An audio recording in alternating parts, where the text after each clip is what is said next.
Video like जरूर कर लीजिए और ऐसे वीडियो लगातार फ्री में पाने के लिए चैनल को तुरंत सब्सक्राइब कर लीजिए और बेल आइकन को जरूर टैप कर लीजिए ताकि आगे भी सारे वीडियो आपको मिलते रहे। यूट्यूब में फॉलो करते हैं तो प्लीज ये वाला फ्री टेलीग्राम चैनल जरूर ज्वाइन कर लीजिएगा। सारे नोटिफिकेशन सारे अपडेट यहीं पे आते हैं, ध्यान रखिएगा। सारे क्वेश्चन अटेम्प्ट करिए और स्कोर अपना तुरंत कमेंट करके बताइए कितने सही हो रहे हैं कितने गलत हो रहे हैं, जल्दी से कमेंट करके बताइए।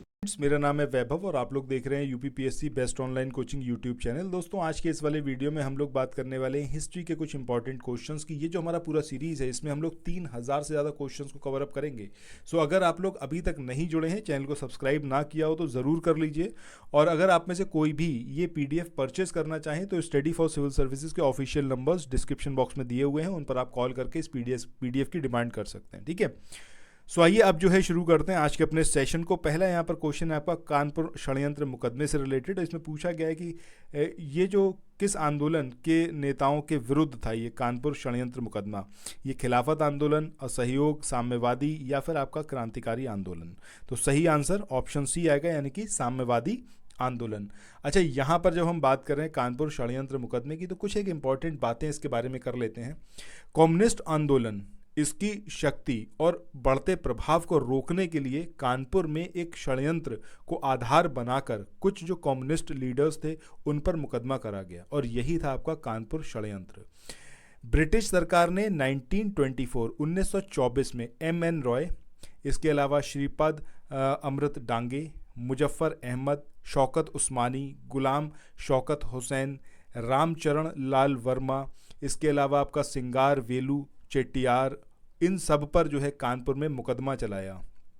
और सरकार ये चाहती थी कि भाई ये जो कम्युनिस्ट हैं इनकी जो विचारधारा है उसको जो है उस पर लगाम लगानी है। तो क्या तरीका हो सकता है? तरीका ये हो सकता है कि भाई सीधे सीधे तो कुछ हो नहीं पा रहा है, तो कुछ कॉन्स्पिरेसी रचो और उसी कॉन्स्पिरेसी का ये नतीजा था आपका कानपुर षड्यंत्र। 1924 में गिरफ्तारी करी गई इन सारे नेताओं की जिनका मैंने अभी आपको नाम बताया और इन पर जो है कानपुर में मुकदमा चलाया गया।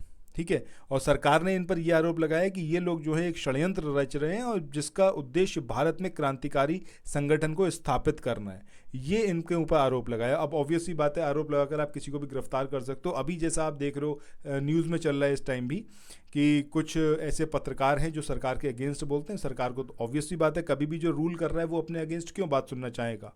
अब वो एक अलग बात है, वो ब्रिटिश शासन था, लेकिन आज तो ये डेमोक्रेसी के नाम पर ये सारी चीज़ें हो रही हैं।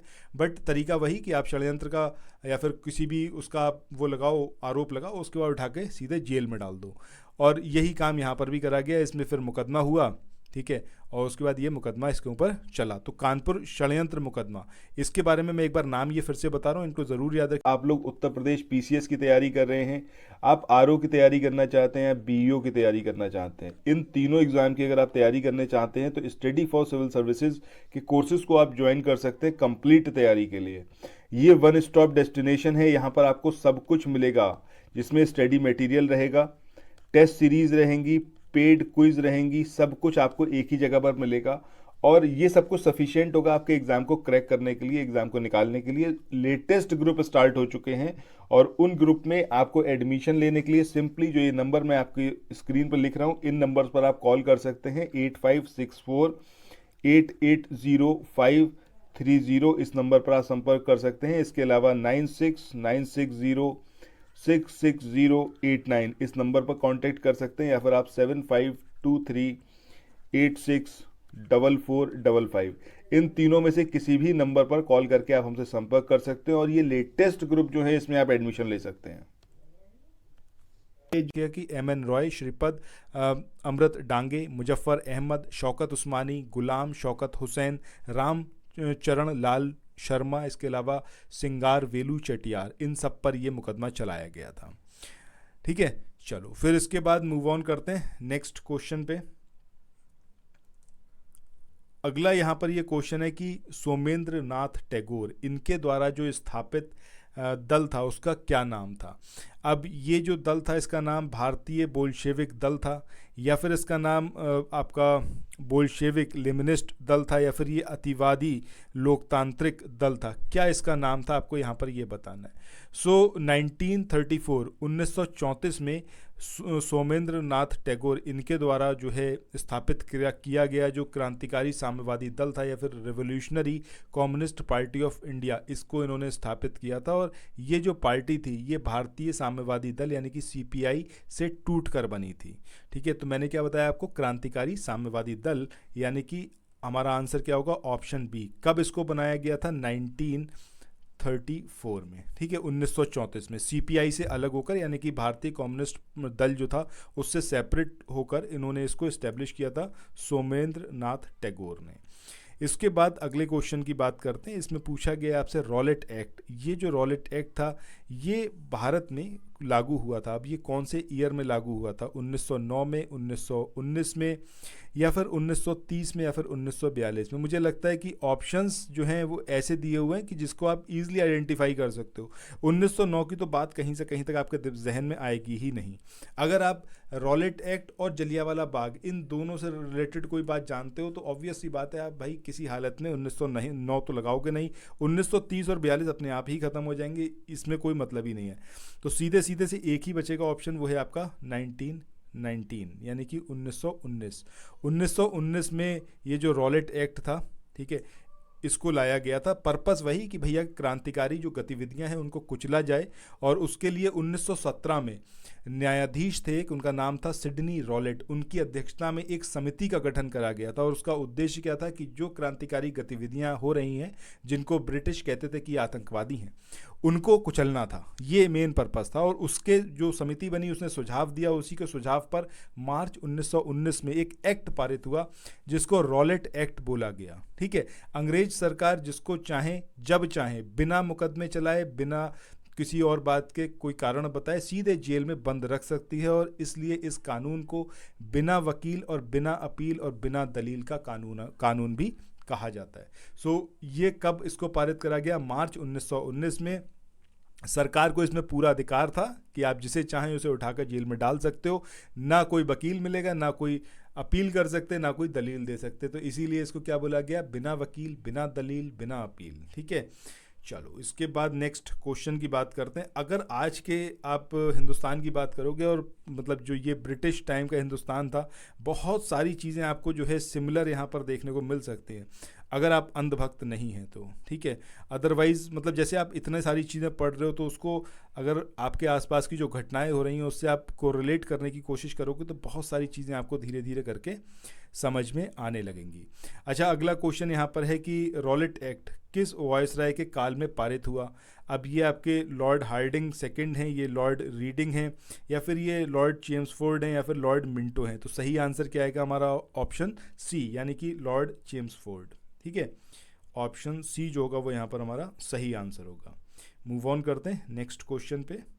अगला यहाँ पर क्वेश्चन है कि रॉलेट एक्ट के विरोध में किसने लगान ना देने का आंदोलन चलाने का सुझाव दिया था। अब ये अबुल कलाम आज़ाद थे, ये महात्मा गांधी थे, ये रविंद्रनाथ टैगोर, या फिर स्वामी श्रद्धानंद। तो आंसर क्या आएगा हमारा, ऑप्शन डी यानी कि स्वामी श्रद्धानंद।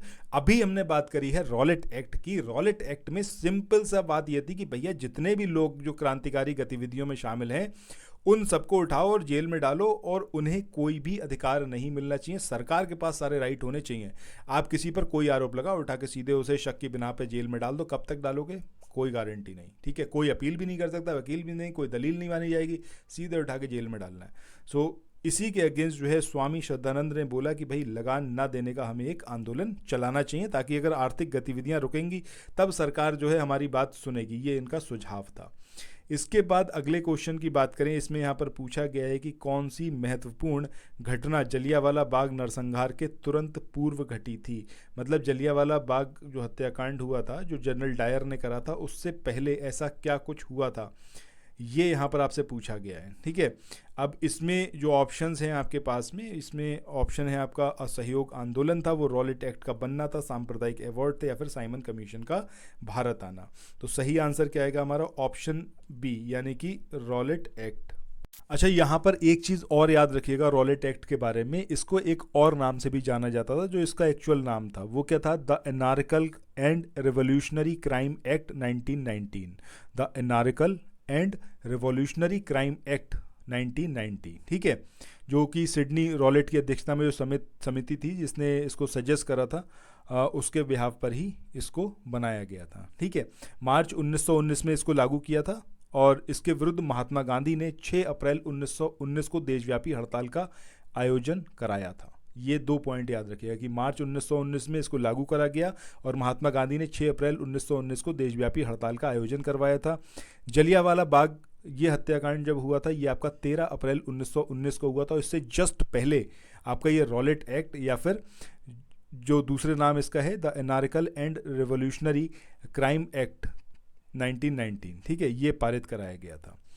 चलिए इसके बाद फिर चलते हैं नेक्स्ट क्वेश्चन पे। अगले क्वेश्चन की बात करें, यहाँ पर पूछा गया है कि काफ़ी संख्या में लोग अमृतसर के जलियांवाला बाग में 13 अप्रैल 1919 को एकत्रित हुए थे। गिरफ्तारी किसकी हुई थी जिसका विरोध कर रहे थे?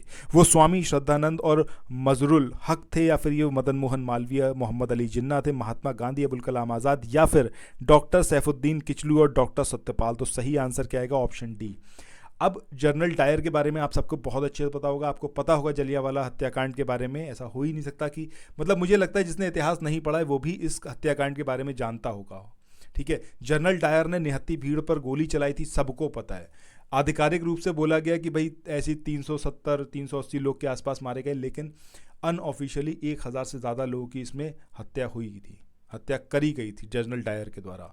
और ये जो पूरा हुआ था प्रकरण, इसमें जो पंजाब के 2 नेता थे, इसमें आपके डॉक्टर सैफुद्दीन किचलू और डॉक्टर सत्यपाल, ये 2 थे जिनकी गिरफ्तारी हुई थी। और इसी के अगेंस्ट जो थे एक सभा बुलाई गई थी 13 अप्रैल 1919 को। बैसाखी का वो दिन था।